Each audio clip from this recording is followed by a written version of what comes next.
Bezrat Hashem, aujourd'hui nous allons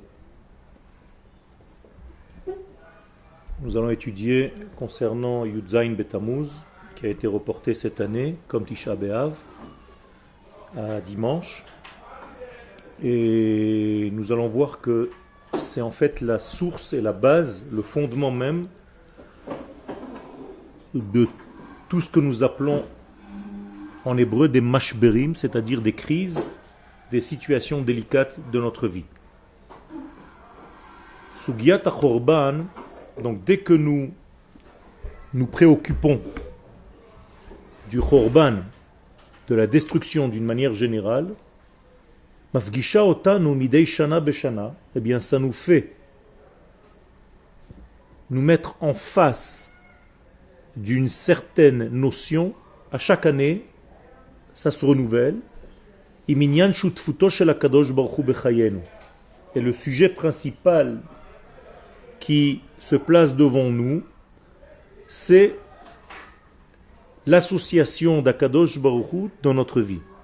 Est-ce qu'Akadosh Baruch Hu intervient et comment il intervient dans notre vie, dans nos vies d'une manière générale?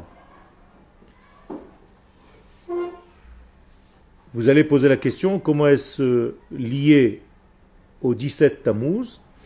Eh bien, on va voir que, justement, par la brisure des vases, par la brisure des kelim, quand je dis la brisure des vases, je fais notion à la Kabbalah, qui introduit cette notion d'une manière essentielle au départ des écrits du Harizal, et qui nous dit d'une manière claire qu'avant même le monde que nous connaissons aujourd'hui, il y a eu une certaine brisure, et cette brisure, en fait, malgré le fait qu'elle soit négative, elle a permis à une nouvelle construction, à quelque chose de renouveau. Je ne rentre pas tout de suite dans les détails, peut-être un petit peu plus tard. Toujours est-il que nous avons quelque chose qui s'est passé, concret, le 17 Tammuz. Au moment où nous sommes sortis d'Égypte, le peuple d'Israël est donc dans le désert.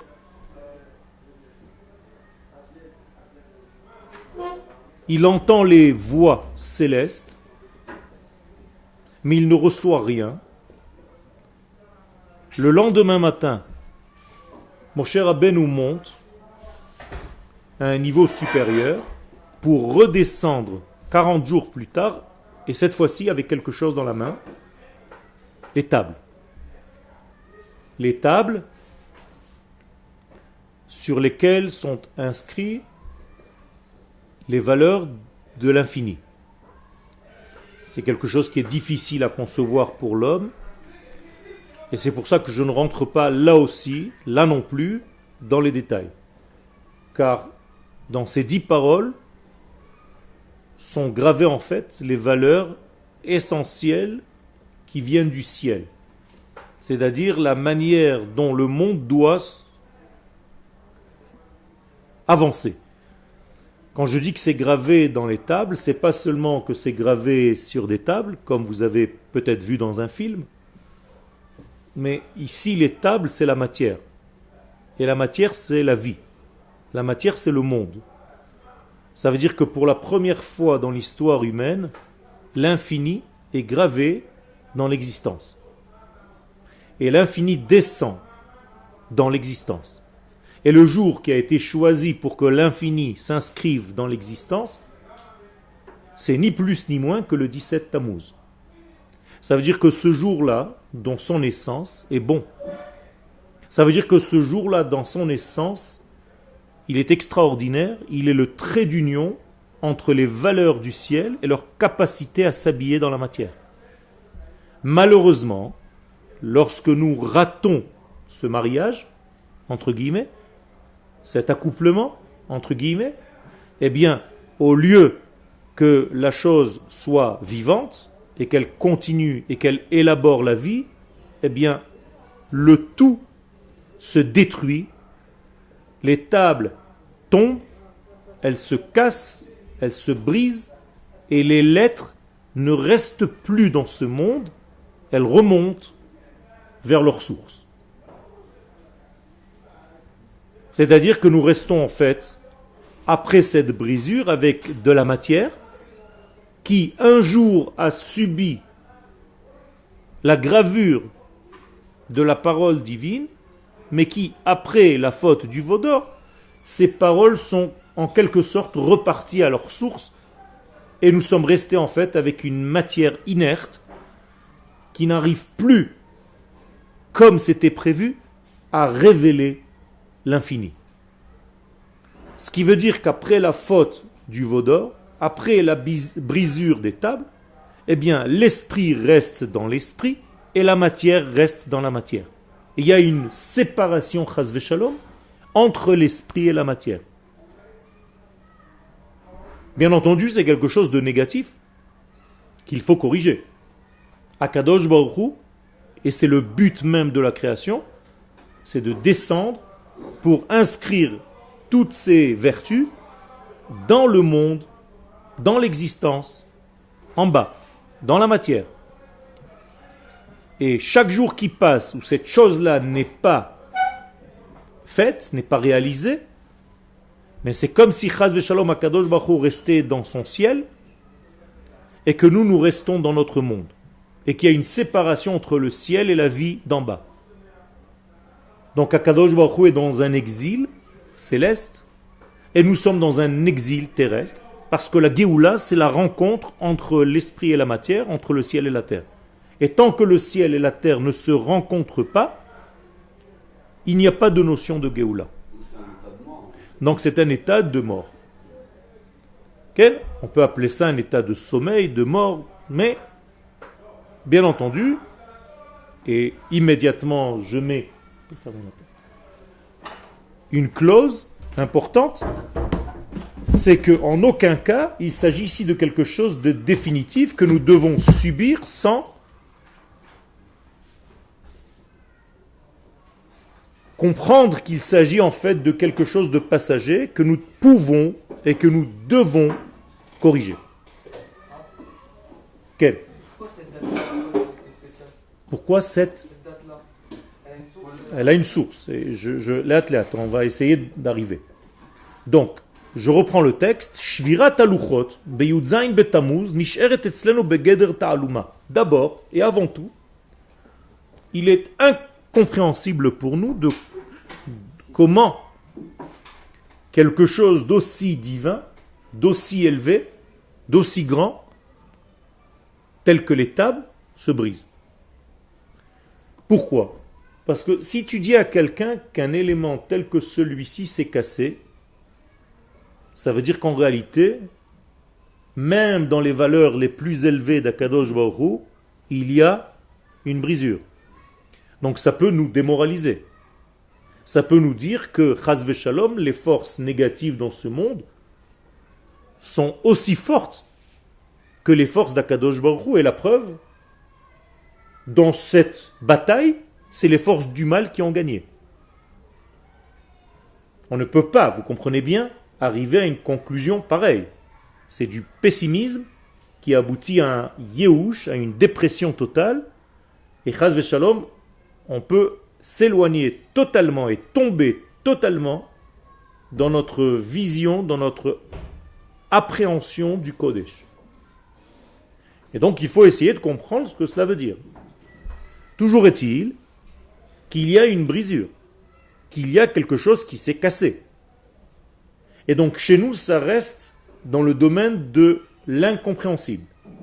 Chez Haré, puisque comment est-ce possible chez Alma Shene'emar que sur ce qui est dit Ktuvim be'etzba Elohim, que ces tables ont été écrites par le doigt de Dieu, ou Maase Elohim Hema, et c'est une fabrication de Dieu. Titachen Shvira, comment est-ce possible qu'une fabrication aussi céleste se casse? Quoi, Kadosh Baruch Hu se casse? Quelque chose qui vient du ciel peut se casser comme ça, aussi facilement? Vekoshize, et cette difficulté, mitorer Kol Pam Mechadash, elle se réveille chaque année. Beyachas lechorban habatim, avec la destruction du Beth Amikdash, des deux Beth Amikdash, le 9 Av, là aussi, Beth Mikdash. Comment est-ce que la maison qui contient le Kodesh, comment est-ce que la maison d'Akadosh Baruch Hu dans ce monde puisse se brûler, casser? Akadosh Baruch Hu n'est pas assez fort, chas v'shalom, pour protéger sa maison. Comment est-ce qu'un bonhomme, comment est-ce qu'une nation peut venir détruire la maison du Kodesh? Mais c'est pas retiré complètement. Ça, c'est déjà, tu donnes une réponse. Mais moi, je suis obligé de m'occuper de la première étape. Quelqu'un qui vit cette époque et qui voit la chose se détruire, il peut tomber dans une dépression totale et se dire, oh, ça va quoi, Kadosh Baruch Hu n'est pas là. S'il n'était pas là, s'il était là, rien ne se serait détruit. Donc en réalité, peut-être que toute ma émouna est dans le vide. C'est d'ailleurs ce qui se passe chez quelqu'un qui, chas v'shalom, perd un être cher. Ça peut arriver. C'est ce qui se passe pour des gens qui ont subi la Shoah. Ça peut arriver. Ça arrive. Les gens se posent la question, si Dieu vraiment existe, comment est-ce possible qu'il y ait une brisure dans ces éléments tellement Kodesh? Si tu dis que ce peuple est le peuple élu, choisi, comment est-ce que tu le détruis? Si ces tables sont tellement divines, comment est-ce qu'elles se détruisent? Comment est-ce qu'elles se cassent? Hein? Encore une fois, là vous donnez des réponses, mais moi je suis obligé d'être au moment voulu. Quand quelqu'un meurt, chas v'shalom, et qu'il est important, tu dis pas, ouais, chouette, on va avoir quelque chose de meilleur maintenant. C'est pas ce qui arrive généralement. El hashemashberim elu. Alors nous devons en réalité appréhender et nous adresser à ces brisures avec un regard différent. Et ça, c'est la leçon que Be'ezrat Hashem, nous devons tirer de cette journée, de cette brisure, le jour du 17 Tammuz. Lehavlit et hakbala ben haolamot. D'abord, ça vient mettre en place un monde parallèle. C'est-à-dire qu'il s'agit de savoir que ce que nous voyons dans notre réalité d'en bas, dans notre vie concrète, entre guillemets concrète, palpable, du temps, de l'espace, de l'homme, tout ce que nous voyons ici, c'est en réalité qu'une répercussion, qu'un reflet d'éléments qui sont beaucoup plus élevés. C'est-à-dire qu'à la notion du temps que vous connaissez ici, il y a une notion qui est beaucoup plus élevée, qui est la racine de ce temps. C'est-à-dire qu'à la notion d'espace que vous connaissez, géographiquement parlant, il y a une source qui est au-delà, qui est à la source de cette géographie, à la source de ces limites et de ces mesures. Ça veut dire aussi que, aux êtres que nous sommes, il y a un monde parallèle où nous existons aussi, dans un monde supérieur à celui que vous voyez ici.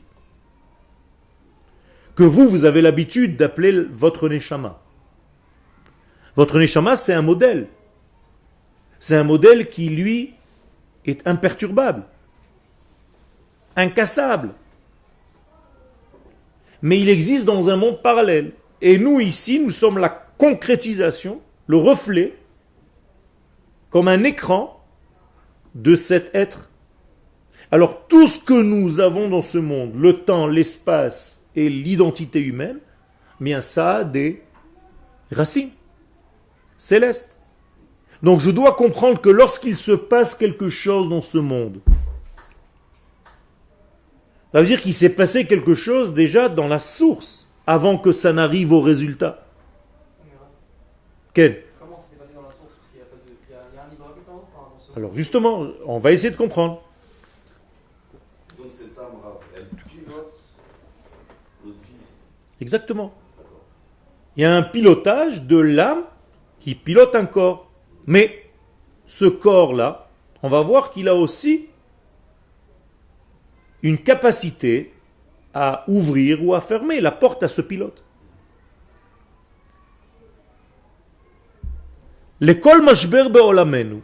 Donc je suis obligé de conclure que chaque chute, chaque crise que je passe dans ma vie, il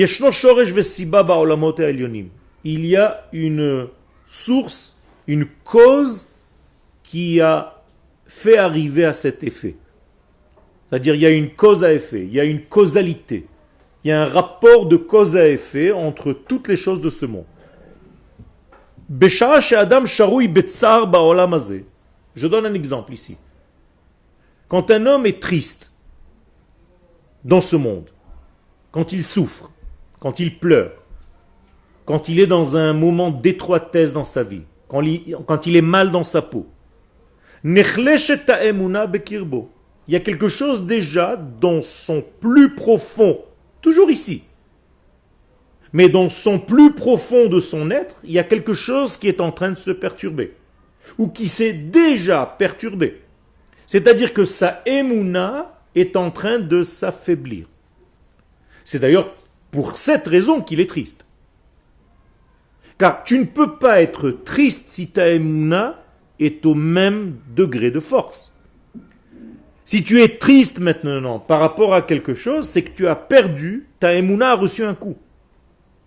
Et donc tu ressens le sentiment de tristesse, de peine. Tu n'es plus aussi conscient du tout qui est bien. Pour toi, tout n'est pas bien. La preuve, c'est que tu souffres. Il y a quelque chose qui t'a gâché cette plénitude. Donc si ça t'a gâché cette plénitude, je peux dire que dans ce point-là, où tu ne vois plus Dieu, mais c'est comme si tu ne croyais pas à son existence. Et Rav, les âmes qui pilotent ces corps, elles peuvent piloter qu'un seul corps ou est-ce qu'elles ont le pouvoir de piloter d'autres corps, par exemple? C'est encore une question, mais je ne veux pas rentrer là-dedans parce que ce n'est pas le but du shiur, mais on peut avoir plusieurs degrés. Et ce n'est pas une âme entière qui rentre, ça peut être des étincelles. C'est par rapport à la tristesse que vous dites. D'accord. Est-ce qu'il y a aussi des mauvaises âmes qui sont capables d'influencer et dévier la trajectoire des corps dans ce monde pour nous emmener vers un... Ça existe aussi. D'accord. Ça existe aussi. Donc il y a quelque chose qui s'est perturbé. Donc la émouna de l'homme, maintenant, je ne traduis pas émouna comme étant la foi, mais comme étant... Qu'est-ce que c'est émouna? La réalisation de la chose. Animé amen en hébreu, c'est je réalise. Donc, quelque chose dans la réalisation de mon être est malade. Puisque je ne réalise pas mon être totalement. Puisque je suis triste. Sur 10 degrés, je te demande combien tu es heureux, combien tu es mal. Si tu me dis je suis heureux 8, donc je suis mal 2 sur 10, ça veut dire que dans ces 2 sur 10, c'est comme si, j'exagère volontairement, tu disais là-bas, dans ces 2 là-bas, je ne vois pas Dieu. Parce que si je voyais Dieu dans ces 2, je serais aussi heureux. Momentanément, en tout cas à l'instant présent, Dieu manque dans ces 2 degrés. C'est pour ça que je ne suis heureux que 8 sur 10. Donc il s'est coupé de son âme. Il a fait. Ça veut dire que je suis malade de 2 degrés. Ça veut dire que je n'ai pas une circulation de mon âme dans 2 degrés. C'est comme si le sang n'arrivait pas à 2 doigts.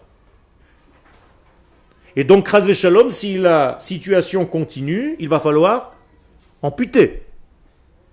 Donc ces 2 doigts en question, dont le sang n'arrive pas, eh bien, ils sont déjà condamnés à mort, si on ne fait pas quelque chose immédiatement pour réparer.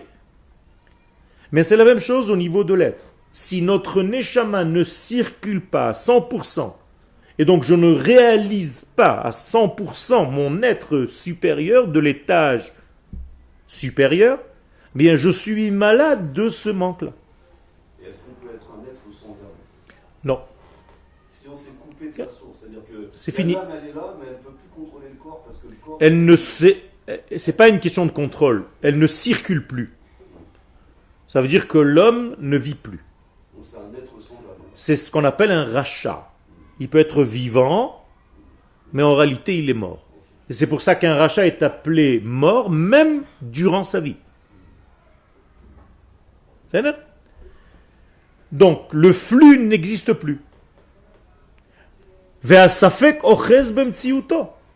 Donc, si maintenant il y a un manque de circulation d'âme dans ce membre en question, le manque invite quelque chose d'autre, puisque l'univers ne supporte pas la situation de manque. Ça n'existe pas le manque dans l'univers.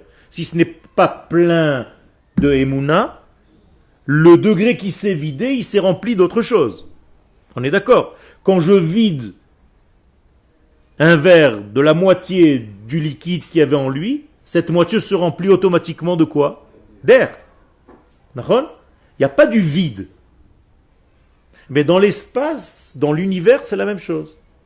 Si tu sors de toi quelque chose de Kodesh, immédiatement dans l'espace qui s'est créé, va rentrer ce qu'on appelle dans le langage de nos sages, Ruach, un air, Shtut, qui veut dire un souffle de déviation. Shtut ici, c'est pas une bêtise, mais Satan, c'est la même racine. Donc, un souffle déviateur. Un souffle qui va prendre la place de l'élément de vie qui est sorti. Vous comprenez maintenant pourquoi, lorsqu'une âme quitte le corps, il faut vite enterrer le mort. Pourquoi? Parce que ça devient un squat. À toutes les forces négatives de l'univers qui trouvent un corps vide. Et donc elles le remplissent. Et il ne faut pas passer la nuit de cette manière-là. Parce que c'est une souffrance. Donc on va tout faire pour empêcher ces forces négatives de pénétrer ce corps. En faisant quoi? En lisant les Teilim autour du mort. Que tu y ait tout le temps quelqu'un qui dise des Teilim pour le protéger. Parce que ça fait comme une muraille protectrice. Et encore moins de le laisser, chas v'shalom, sans être enterré. La même chose. Kriyat Shema la nuit, c'est parce que nous sentons le danger de la sortie de notre âme. Donc pour ne pas que notre corps soit vide et reste vide de toute lumière divine, on le protège avec le Kriyat Shema comme si on construisait une muraille protectrice autour de nous pendant la nuit. Je reviens. Si donc, Chas v'Shalom, cet élément de vie a quitté, j'appelle ça maintenant la Emouna. Écoutez bien, hein, ça nous arrive plusieurs fois par jour. C'est-à-dire si tu as un moment d'angoisse. Ce moment d'angoisse, je dis des choses un petit peu difficiles, mais concrètement c'est ce qui se passe, malheureusement. Ce moment d'angoisse montre que dans ce point précis, tu n'as plus confiance en Dieu. Vous êtes d'accord? Ça veut dire que l'Emouna, c'est pas confiance, c'est dévoilement. Peu importe, mais ça veut dire que dans ce point-là, il n'y a plus de circulation, il n'y a plus de dévoilement. Donc c'est aussi la traduction du mot confiance. Donc j'ai moins confiance dans ce point-là. Puisque je ressens le mal. Vers Safek, donc qu'est-ce que c'est le Safek? Le doute qui va s'installer. J'ai moins confiance, et la conséquence c'est que je ne dévoile pas. Exactement. Tu ne dévoiles pas Dieu dans ce point précis. Donc, tu as arrêté la circulation divine de ce membre précis, de cet élément précis. Comment dire en hébreu arrêter? Safek, posek, c'est la même racine. C'est-à-dire, tu arrêtes la circulation. D'ailleurs, posek, halacha, c'est la même chose. C'est arrêter la circulation divine à un moment donné. Et tu dis, voilà la loi. Je suis posek, j'arrête le cheminement. Halacha, holech. Une Avera, c'est pareil aussi. Alors, une avera, c'est la'avo. C'est passer outre. C'est comme si tu faisais un court-circuit. Tu dis, on m'a fermé la porte ici, je contourne. Donc, le doute s'installe. dans l'existence de l'être qui vient de perdre donc la certitude de cette lumière qui le traverse, ou meshaderlo, et qu'est-ce qu'elle est en train de t'émettre, cette situation? Ce sentiment, il est en train de t'émettre chez la chaim bichlalutam en be'emet erech amiti. C'est-à-dire, si la chose devient exagérée, eh bien la personne, elle va dans sa chambre, elle se jette sur son lit, et il y a une petite idée à l'intérieur de lui que tout ce monde ne vaut pas la peine d'être vécu. Que cette vie, elle vaut rien. Ça vous arrive, non? Qu'est-ce que je fous dans ce monde? Qu'est-ce que je fais ici? À quoi ça sert tout ça? Peut-être que je suis complètement en dehors de la plaque. Qui m'a dit que tout ce que je fais, c'est vrai? Chaque fois qu'il y a quelque chose de ce que je viens de dire, et encore une fois, mon métier, c'est d'exagérer. Mais même si ça vous arrive à un degré moindre, ou plus, ras v'shalom, ça veut dire qu'il y a un manque de émouna, un manque de vibration divine qui te traverse. Et donc la vie ne vaut pas la peine d'être vécue. Hamashberim pog'im be'ikar be'emunato shel ha'adam be'tzidkat darko. Et donc ça va causer en fait une défection. Ça va causer une brisure. Dans quoi? Dans la confiance que l'homme a, dans la certitude que l'homme a, que ce qu'il est en train de faire, c'est bien. Il n'est plus convaincu que ce qu'il fait, c'est bien. Il se dit au fond de sa petite personne, peut-être que je me plante. Ou bien to'elet, et pire que ça, il se dit qu'il n'y a aucune to'elet. Qu'est-ce que c'est to'elet? Aucune utilité. Sheyeshba. Okay? C'est-à-dire, il n'y a plus d'utilité à ce que je fais. Puisque de toute façon, ça ne sert à rien tout ça. Arrêtez avec toutes ces choses-là, je suis fatigué. J'en ai marre qu'on me raconte toujours les mêmes trucs. Chosera emuna, donc, le manque de emuna, mastir et adam, mina adam et yad. Donc, ce manque de emuna, non seulement je viens de nommer quelques dégâts, mais en plus de cela, il cache de la personne le but qu'il avait mis en place au début. Il n'y a plus de but, puisque tout ce que je fais, ça ne sert à rien, et que la vie ne vaut pas la peine d'être vécue, donc il n'y a pas de but à atteindre. J'ai plus de but à atteindre. À ce moment-là, j'ai oublié le but que je me suis moi-même fixé. Donc là, il y a un remplacement du... Donc ça crée un vide. Il a fait. Donc il y a un remplacement de l'être. Par quelque chose de la mort. D'accord. Et donc la personne elle devient au service de la mort. Exactement. Exactement. Donc il n'y a plus aucun sens à la vie. Donc qui est le roi maintenant? À ce moment-là, la mort. Ce qui veut dire, qu'est-ce que c'est que la mort? Lâcher prise totale, je ne fais plus rien, je ne crois plus en rien, je ne vis plus. Donc, la position que l'homme va trouver normalement, hein, c'est quoi? Coucher. On est d'accord, il ne peut plus marcher. Donc il se couche. Pourquoi quelqu'un, quand il se trouve mal, il tombe? Parce qu'il n'y a plus rien qui le retient. C'est comme s'il avait lâché la vie, c'est fini. Eh bien, tomber, c'est tomber dans son lit en fait, et dormir, et vouloir dormir tout le temps. Et donc, vouloir mourir un petit peu plus chaque fois. Vous comprenez les liens? Quand je ne veux plus vivre, j'ai plus sommeil que d'habitude. Donc l'énergie que tu communiques aussi, tu communiques la mort aux gens. Il y a fait. Donc les gens vont s'éloigner de toi. Et tu les affaiblis aussi. Nachon. Donc les gens vont s'éloigner de toi parce qu'ils sentent que tu n'es plus un générateur de vie. Tu es angoissé, tu es tout le temps triste, tu es tout le temps en train de râler. À chaque fois qu'on te parle, tu réponds que des choses négatives sur tout. Les gens, ils se sauvent. C'est une maladie contagieuse. L'inverse, immédiatement, vous le voyez. Quand quelqu'un est déconneur, qu'il est vivant, qu'il est joyeux, qu'il est rigolo, tout le monde se colle à lui. C'est vrai. Pourquoi on est attiré par les enfants? À cause de ça, parce qu'ils sont pleins d'énergie de vie. Et donc, dès qu'il y a un enfant qui rentre, tout le monde se focalise sur lui. Tu as l'impression que tu dois le toucher. C'est comme un Pac-Man, tu vas prendre une énergie de vie. Donc tu veux le toucher, tu veux le caresser, tu le prends dans tes bras, tu lui fais des grimaces, tu lui fais des trucs, tu lui donnes des bonbons, tu fais quelque chose, parce que c'est lui qui te donne en fait. Donc il te ramène vers la vie. Alors que l'autre, il te ramène vers la mort. Et il se nourrit de ça. Ben vadaï. Donc il se nourrit de ton Ben vadaï. individu, en fait. Ben vadaï. De l'individu. Quand tu prends un bébé dans les bras, tu te nourris même de l'odeur de son cou.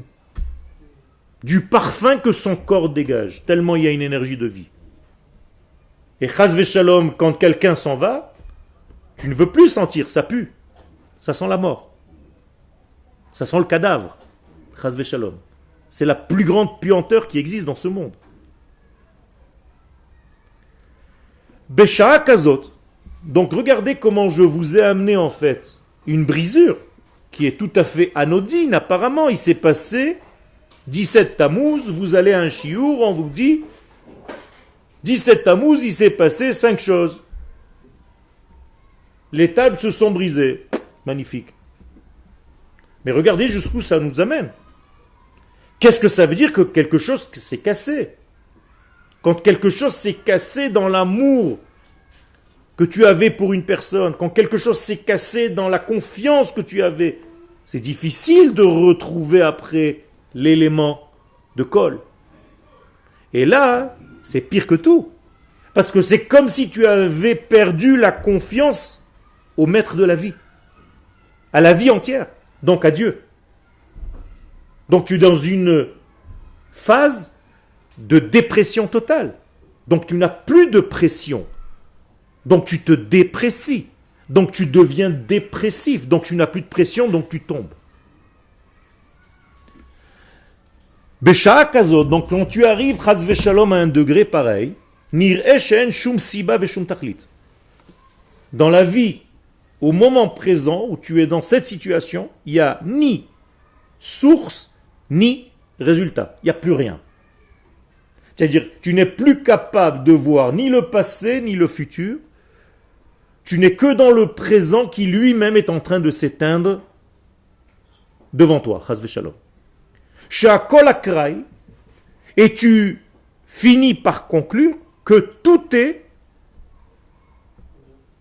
non, par hasard, qu'il n'y a personne qui dirige tout ça.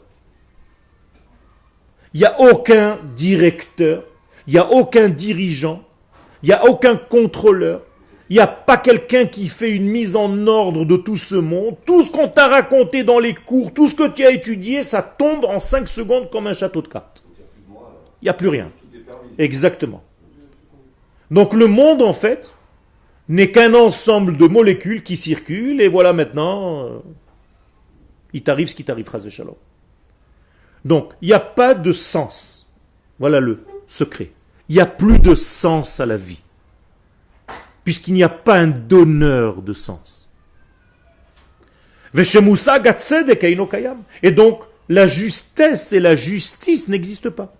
Regardez tout ce que j'ai amené comme élément. Tout ce que tu perds quand toi tu es angoissé. Toi tu as l'impression que c'est juste un petit angoisse passagère. Regarde tout ce que tu as perdu dans ce petit passage. Il n'y a plus de justice, il n'y a plus rien. D'ailleurs, on demande immédiatement à celui qui est face à une situation pareille de faire une bénédiction.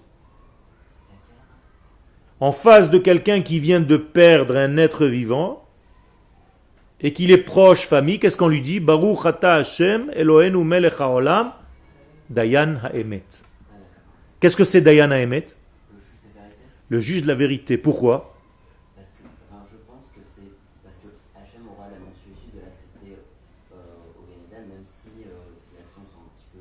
Ça, c'est au niveau de Dieu, mais au niveau du vivant qui reste. Pourquoi c'est lui qui doit faire la bénédiction? Je sais pas, en fait. Mais tout simplement parce qu'au ce moment-là, il ne pense plus qu'il y ait une vérité. Il Il n'y a plus de vérité, il n'y a plus personne, il n'y a même plus Dieu. Alors on lui dit, fais attention, fais une bénédiction. Il y a encore le patron là. Il y a encore celui qui met en ordre les choses, même si à ce moment-là, maintenant, précis, tu ne comprends rien. C'est l'endeuillé qui fait la bénédiction. Exactement. Kshaemuna ne'ekeret milibo shel Adam. Donc lorsque le moment où la emuna quitte l'homme, comme dans la brisure, alors maintenant imaginez-vous ce que ça veut dire. Les enfants d'Israël qui attendent le retour de Moshe Rabbeinu, je vous replace dans la situation. Ils ont reçu il y a 40 jours des voix. Ils ont entendu des voix, ils ont vu des visions. Et ils ont même vu des voix et entendu des visions. Ok ? Mais on n'a rien reçu dans la main. On est rentré chacun dans sa tente, sans rien dans les mains. Moshe est monté, il est resté 40 jours et il redescend. Au moment où il redescend, peu importe, il se passe quelque chose ici, mais résultat final, il brise les tables. La personne qui voit ce film,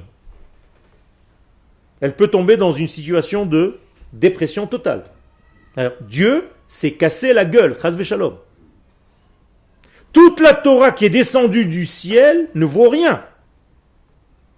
Un petit veau de rien du tout est plus fort que tout ça. La preuve, c'est que tout ça s'est cassé. Chas v'shalom. Je dis chas v'shalom parce que c'est ce qui peut se réveiller dans l'être. Traduisez ce que je viens de dire maintenant par rapport à chas v'shalom, une situation qui arrive dans la vie. Au moment où la personne subit cette brisure, eh bien c'est ce qu'il ressent. Donc, dans cet instant précis, il vit dans un monde complètement séparé du tout. Parce qu'il ne voit plus le tout. Il ne voit que le détail qui lui fait tellement mal maintenant. On est d'accord ? Ça peut faire le contraire aussi. Ça peut rapprocher les Ça, c'est autre chose. Je parle maintenant d'un cas précis qu'on va combattre. Pour l'instant, je suis en train de vous expliquer ce qui se passe. C'est-à-dire, je suis obligé de rentrer dans tous les détails. Alors, qu'est-ce qui est primordial maintenant ? La souffrance de la personne. Moralité, qu'est-ce qu'elle a fait à la souffrance ? Si vous aviez un appareil photo, c'est comme s'il avait fait un zoom sur la souffrance. On est d'accord ? Il n'y a que ça qui compte. J'ai mal. Ne me racontez rien. C'est-à-dire que, comme dans une caméra, quand tu fais zoom sur un détail, tout le reste devient flou. C'est comme ça dans une caméra. Donc, toute ta vie est floue, tu n'as plus confiance en rien parce que ce mal, qu'est-ce que tu as fait ? Tu l'as sorti du contexte, tu as fait de lui, en fait, l'essentiel, à tel point que tu ne vois plus rien autour. Donc, ta vie, à ce moment-là, n'est que le mal. Donc, c'est comme si, à ce moment-là, tu ne voyais plus rien que le mal. Donc, c'est ton Dieu. C'est comme un nouveau Dieu. Tu ne vois plus que lui. Et comment tu le sers, puisque c'est un Dieu, entre guillemets ? En étant triste. Parce qu'il te demande, sois triste. C'est ça son travail. Comment tu vas servir ce nouveau Dieu ? Dans son propre programme. Si chas v'shalom, cette situation continue, elle est nécessaire, je vous rassure. Ce passage est nécessaire, il est obligatoire. Mais s'il continue, tu vas finir par être un serviteur de quoi ? Du mal. Puisque tous les jours de ta vie, il va falloir que tu quoi ? Pour servir Dieu du mal, Dieu de la souffrance, qu'est-ce qu'il va falloir que tu fasses ? Que tu aies une souffrance, ne serait-ce qu'un quart d'heure, une demi-heure, 1 heure par jour. C'est comme ça que tu apportes ton offrande. Et tous les jours où tu vas râler une demi-heure, c'est comme si tu apportais des offrandes au Dieu de la râlerie, au Dieu du mal. Et tu dis, voilà mon Dieu, ô éternel de la tristesse, je suis triste pour toi 1 demi-heure aujourd'hui. C'est comme ça que je paye ma dette. Je n'ai pas compris on le sert en étant triste. Parce que c'est ce qu'il demande. On se met à croire qu'on le sert comme ça. Tu ne te mets pas à croire. À partir du moment où tu es dans une souffrance, tu es rentré dans un système où tu es comme une victime. Donc tu sers quoi? L'inverse de ce que tu devrais être, qui est la vie. Donc, tu es obligé, tu te sens obligé d'être mal. Donc, comment est-ce qu'on voit des gens comme ça? Eh bien, tu les rencontres. Ils ne peuvent pas comprendre et considérer et accepter qu'ils puissent être heureux. Ils se disent, non, c'est pas possible, moi. Tout ce que je fais, ça doit passer par la souffrance. Tout seul. La personne pense que c'est bien. Non. Mais ça fait partie de son système de vie. Et donc, tous les jours qui continuent à passer, il va servir en réalité le dieu de la peur, le dieu du mal. Je vous ai donné un exemple, mais ça peut être n'importe quoi. Comment tu sers le dieu de la peur? En ayant peur tous les jours un petit peu. Tu t'es créé un nouveau dieu, donc tu le sers. Donc un homme de Torah dans le service divin, on le reconnaît par rapport à sa simcha. Il a fait. Et par rapport au fait qu'il n'a peur de rien dans ce monde, mais qu'il a seulement la crainte de perdre cette relation d'injection de vie. Vous avez compris ce que je viens de dire? Il a tellement la crainte de perdre cette vie que c'est sa seule crainte. Mais il n'a pas peur de mourir, il n'a pas peur de la peur, parce qu'il y a des gens qui ont peur de la peur. Comprenez? Et donc, plus tu es un Talmid Racham, moins tu as peur de n'importe quoi dans ce monde. Car ta confiance est totale en ce directeur du temps, ce directeur de l'espace, cet arrangeur, entre guillemets, de tout. C'est clair? On appelle ça dans le langage de nos sages, dans la Kabbalah, et le Rav Kook le ramène à plusieurs reprises, Alma de Piruda, le monde de la séparation. C'est-à-dire, à ce moment-là, l'homme n'est plus dans un monde où il voit le tout, car voir le tout, c'est voir Akadosh Baruch Hu. Il est dans un moment, dans un instant de sa vie où il ne voit que le problème en question. Donc, un chat, ça devient quoi pour lui maintenant? Un tigre. Un petit chien, ça devient un lion qui va venir le tuer. Une petite peluche, ça devient un ours. Pourquoi? Parce qu'il grossit tout. Donc tous ces problèmes sont disproportionnés. Ils sont sortis de leur proportion. Ça met dans la paranoïa. Exactement. Ça veut dire, au lieu de voir la vie, le problème a été tellement mis en relief que tu ne vois que ça, et c'est un problème qui te suit, qui te poursuit toute ta vie. C'est Alma de. Pirouda, Alma de Viruda. Pered, les Afrides, C'est pareil. le monde de la séparation, c'est-à-dire que tu ne vois plus rien.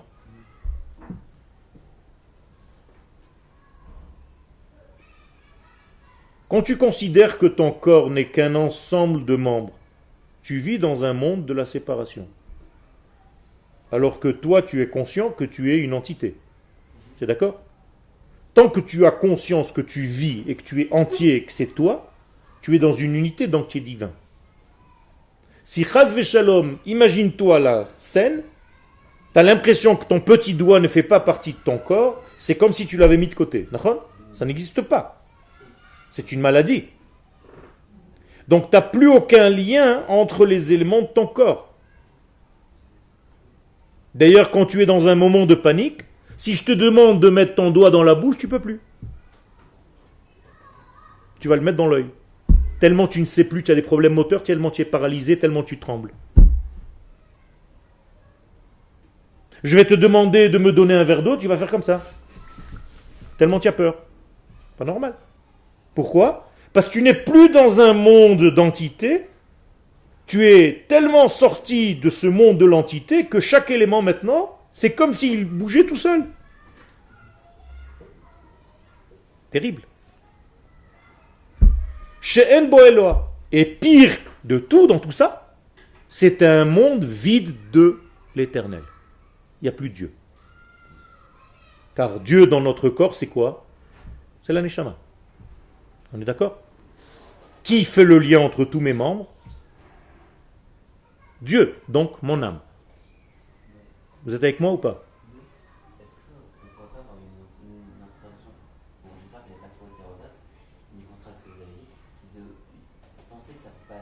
bien par la neshama, donc par le canal spirituel, mais aussi que ça passe par l'intervention du cerveau. C'est-à-dire que en quelque sorte, le cerveau, c'est l'organe central, l'encéphale, qui permet à tous les membres de se déplacer. On fait des bénédictions matin pour leur remercier l'éternel. Mais est-ce qu'il n'y a pas une impulsion de la neshama qui va vers le cerveau pour lui donner comme le signal que la journée commence, qu'on dit Modani? Oui, oui, mais le cerveau reste un membre. Le cerveau est un membre, d'accord. Je peux poser un cerveau sur la table, il fait rien. Oui, ça. Alors, s'il n'y a pas une âme qui anime, bien, dans le mot neshama, il y a le mot animé. Pourquoi dans le C'est là? Anime, anima, animal, animation. Ok. Emouna, c'est la même chose. C'est les mêmes lettres. Ça veut dire si je ne suis pas animé, si je ne suis pas émouné, on va dire comme ça, j'invente un mot, je ne vis pas. Donc le cerveau ne reste qu'un membre, avec toute l'intelligence qu'il y a dedans. Les morts, que je sache, ont un cerveau. Encore. Mais il n'y a plus d'âme qui fasse le lien entre toutes les cellules de ce cerveau. Et toutes les cellules du corps. Et tous les membres du corps.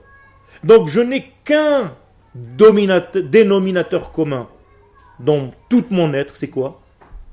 La neshama. Sinon, il n'y aurait aucun lien entre un membre et un autre dans mon propre corps. Si vous n'êtes pas d'accord, levez la main, dites-le. C'est comme dans la feuille que vous avez en face des yeux. Je vous ai distribué une feuille que j'ai écrite.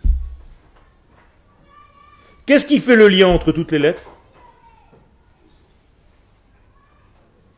La feuille blanche. D'accord? C'est la seule qui fait le lien entre toutes. S'il n'y avait pas la feuille blanche, j'aurais pas pu poser ces lettres dans n'importe quel espace. Et même si je les avais posées dans un espace, c'est l'espace qui faisait le lien. Donc, comment est-ce que je peux appeler la feuille blanche? La neshama. Et comment est-ce que je peux appeler les lettres que vous voyez? Les membres du corps.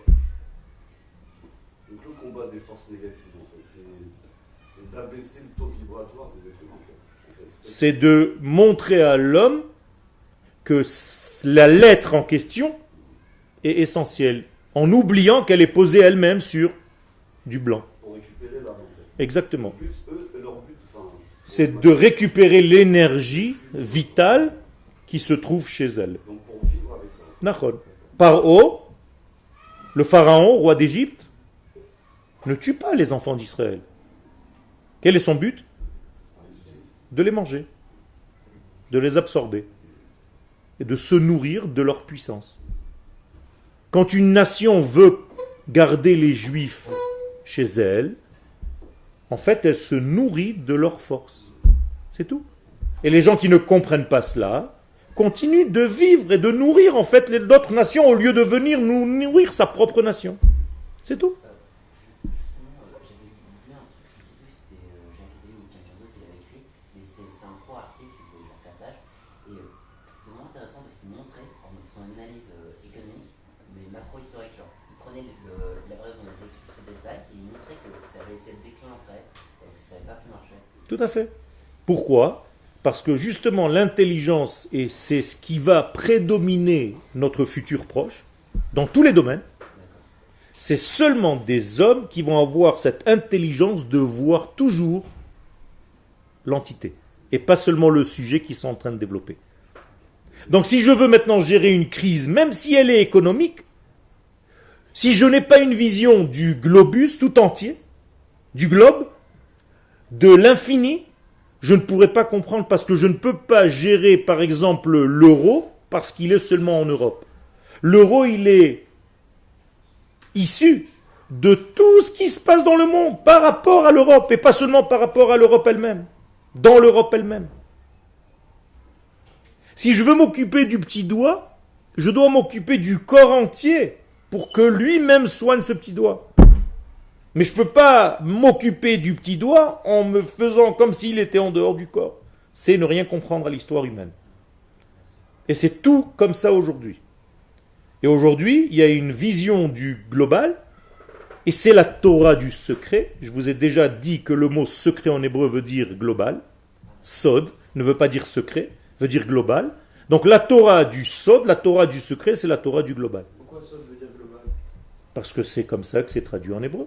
Ah, Sod, Sod veut dire global. Sod, Universel. Oui. C'est lié à Oui. l'universalité. Yaakov le dit en faisant une bracha à ses enfants. Besodam al tavonafshi.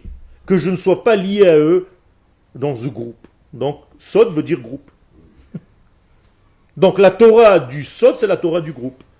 Qu'est-ce que ça veut dire la Torah du groupe? Contrairement à la Torah du détail. Jusqu'à maintenant, en exil, on a étudié la Torah du détail. Aujourd'hui, si tu ne passes pas une plateforme nouvelle de la Torah du corps de la nation, globale, dans son entité, tu ne peux pas avancer dans la Torah messianique. La Torah messianique, c'est exactement ce que je suis en train de vous dire maintenant. Je vous l'ai donné avec plein d'images, mais en réalité c'est ça. C'est d'arrêter de voir les éléments séparés, mais de voir comment tous ces éléments s'inscrivent dans un organisme complet. Ça, c'est la Torah de la Kabbalah. donc de vivre ça après à un niveau personnel. Et ça, il faut le vivre dans un niveau personnel. Donc, je termine ce que je viens de dire. Donc, l'homme, chas v'shalom, qui n'a pas cette vision, ne comprend rien au Kodesh. Benefilot kaele, c'est la dernière phrase du premier paragraphe. Donc, dans des chutes telles que celle-ci, mais abed adam et trochavreiyato, il perd l'envergure de son regard. Et il oublie qu'en réalité, tout est inscrit dans un ventre infini. Il oublie tout ça. L'infini n'existe plus pour lui. La preuve, ça vient de se casser. Dieu n'existe plus. Il n'y a pas d'ordre dans ce monde. Il n'y a pas un organisme. Toutes les choses sont des forces comme ça qui existent. On est là aujourd'hui, ce soir, je ne sais pas ce que je vais devenir. Il n'y a aucun sens à ma vie. Hier, c'était hier. Aujourd'hui, demain sera un autre jour. Il n'y a pas de lien dans rien, ni dans le temps, ni dans l'espace, ni dans l'être humain. C'est une catastrophe. C'est de ça que vous devez vous préserver, de ne pas rentrer dans un monde fractal qui vous coupe en morceaux, mais de rester dans une unité. Tu dois être un. Et dans tous les domaines de la vie, vous allez rencontrer la même chose. Si tu perds ta concentration vis-à-vis d'un ennemi, ne serait-ce qu'en fixant un membre de son corps, tu as perdu le global. Dans un sport de combat, on doit regarder les yeux de l'adversaire. Ni ses mains, ni rien du tout. Dans les yeux, je vais voir s'il va faire un mouvement. Mais Parce que je vois le global. on peut être lu aussi par les yeux. Nachon. C'est un danger aussi de regarder Nachon. les yeux, parce qu'on peut- Nachon. Nachon. Il faut savoir que tout est une vision globale de l'être. Et là, je vais pouvoir appréhender et savoir comment gérer ma vie. Ça, c'est pour vous préparer au 17 Tammuz à ne pas tomber dans cette déprime qui dit, voilà, ça y est, ça s'est cassé, les tables se sont brisées. Si tu inscris cette brisure dans une histoire complète du peuple d'Israël, et là je reviens à ce que vous avez dit, eh bien tu sais que cette brisure n'était que préparation à une nouvelle construction qui va être un petit peu plus à ton niveau. Que cette brisure va te préparer à te construire beaucoup plus fort pour quelque chose de prochain qui va arriver. Que le moment où tu étais sans copine, sans fiancé, sans femme, c'est parce que tu n'étais pas encore capable, il fallait que quelque chose en toi se casse pour reconstruire, et là tu es un vrai élément de lumière pour une femme qui existe déjà pour toi et qui t'attend. Seulement tu n'es pas capable de la voir maintenant parce que justement tu es encore dans la fraction. Quand tu redeviendras un, tu vas trouver le cli. Alors, comment il faut être ce jour-là? Alors, il faut pas être... Il a fait. Alors j'ai dit tout à l'heure que c'était obligatoire la tristesse, mais qu'il ne fallait pas rester là-bas. C'est-à-dire tu dois ressentir cette brisure, tu dois te dire oui, il y a quelque chose qui s'est cassé, mais qu'est-ce que ça veut dire pour moi? Et avant tout, ça veut dire que quelqu'un, d'où je sais que quelqu'un dirige? Parce que la preuve, c'est que ce que je fais, ça a des conséquences. Donc il y a quelqu'un qui surveille tout ça. Quand tu as fait une mauvaise chose et que je t'engueule, tu peux le prendre de deux manières différentes. Ouais, le Rav, il m'a engueulé. Il m'a vexé. Ou bien, tu te dis, je suis tellement important que chaque mot que je dis, le Rav est tellement, il me prend tellement au sérieux qu'il s'occupe de moi. Alors c'est vrai, à travers une engueulade aujourd'hui. Mais demain, à travers une enlaçade. C'est autre chose. C'est la même chose. Donc dès que tu vois qu'il y a une conséquence à ce que tu fais, c'est qu'il y a un dirigeant, c'est qu'il y a quelqu'un qui voit tout ça. Ça, c'est avec ça qu'il faut sortir de ces jours-là et de ces 3 semaines du 17 Tammuz au 9 Av. Et voir une image globale qui va obligatoirement vers une construction complète et vers un messianisme évident. Toda Rabba.